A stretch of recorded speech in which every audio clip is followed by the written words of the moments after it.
tobacco. These are a very peaceful and prosperous people contributing greatly to the farm economy of Lancaster County, and we are very proud to have them as our neighbors.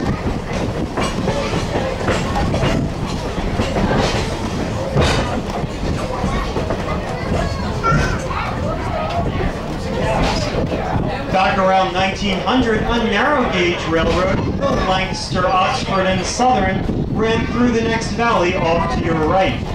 It was nicknamed the Little Old and Slow, and with a name like that, you can imagine it didn't last very long. Legend has it that the scrapper ripped up the rails so fast that one little locomotive was left out on the line, searching the station for the station to which it could not return. To this day, when old number 475 blows its whistle for the crossing up ahead, the ghost of old LONS number 9 answers back.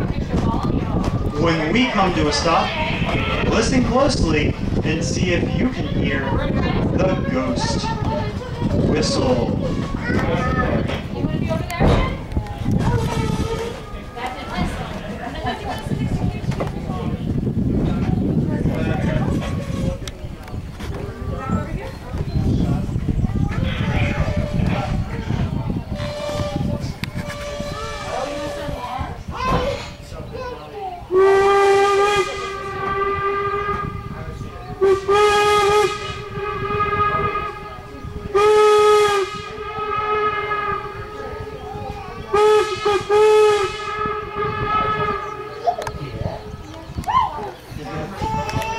Echo? Did somebody say echo?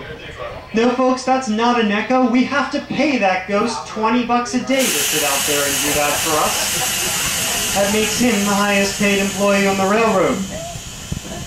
And we know there's a ghost because someone's been cashing the checks.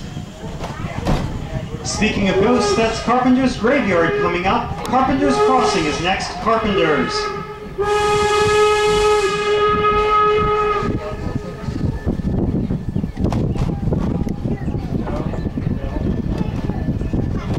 Carpenter's Graveyard will be on the left-hand side of the train. It sits high on the hill behind the stone fence. It's billed as the oldest cemetery in Lancaster County, and in it is buried Marie Paris, a French Huguenot who fled France in the very early 1700s to escape religious persecution. She and her followers eventually made their way to this area of Lancaster County, and were finally given a grant by William Penn himself for 2 square miles of land right here in 1712. It was they who named their colony Paradise. Remember, 250 years ago, this was America's frontier.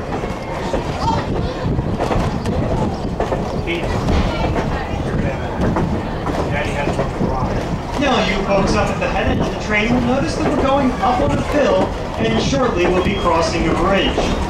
You won't see the bridge, I hope. It's supposed to be underneath us. But you will see the place where the Pumpkinville Turnpike goes right under our tracks. Now, this is a big bridge. It's almost 6 mules wide in Lancaster County terms of measurement. And we'd like to ask for cooperation. We found that if you lift your feet off the floor of the car, it takes some weight off the car and some stress off the bridge. So please, when your car comes to the bridge, lift your feet.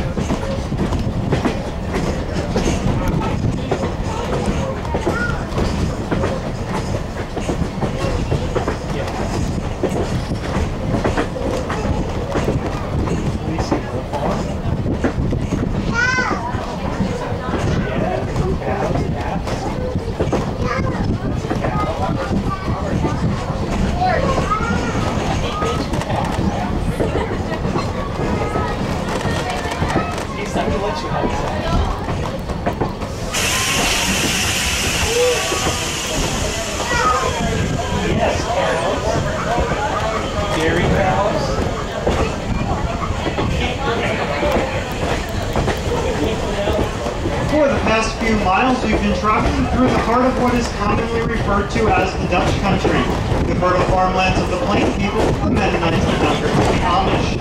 Within a 10-mile radius of the railroad are more than 74,000 of these people. They live a quiet and peaceful life of hard work and deep religious devotion, exactly as their forefathers did when they arrived from Germany and Switzerland nearly 300 years ago. Nothing much has changed. Their style of dress, their mode of travel, their entire way of life is much the same today as it was nearly 3 centuries ago.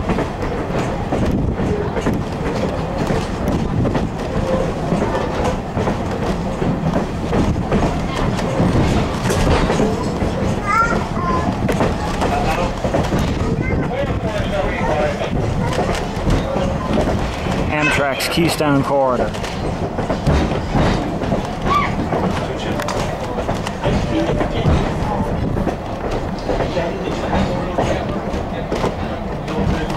Our train's now curving to the left and approaching Lemon Place Junction at Paradise.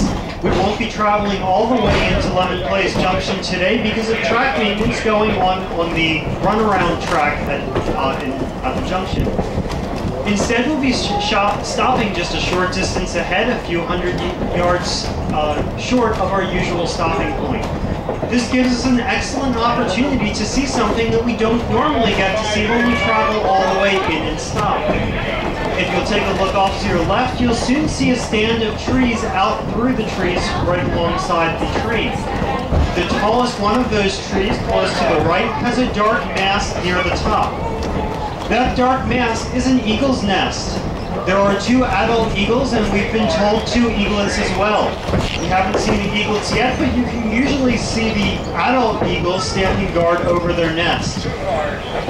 Yes, the American bald eagle is repopulating the Susquehanna River Valley.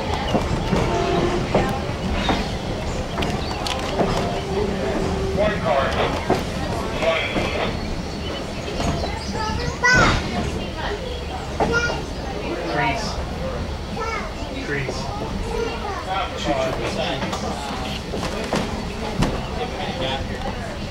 There's a group of trees right in there. The tallest one.